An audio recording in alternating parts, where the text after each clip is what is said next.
মুহূৰ্তত আপোনালোক সকলোৰ কাৰণে এটা গুৰুত্বপূৰ্ণ খবৰ লৈ আহিছোঁ। মাননীয় অসমৰ মুখ্যমন্ত্ৰী মহোদয়ৰ ফেচবুক পেজত আপোনালোকে দেখিবলৈ পাইছে।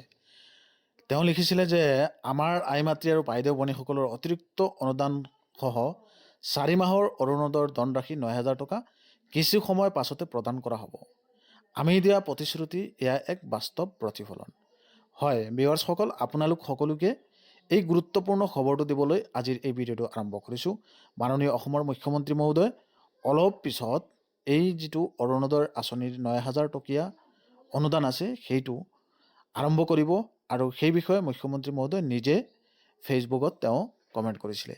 ভিউৱাৰ্ছসকল, আপোনালোক সকলোৱে আৰু অলপ সময়ৰ পিছৰ পৰা নিজৰ একাউণ্টটো আপোনালোকে চেক কৰিব। যদি মোবাইল ৰেজিষ্টাৰ থাকে তেতিয়াহ'লে হয়তো আপোনালোকৰ মোবাইলত মেছেজ আহি যাব 9,000 টকীয়া।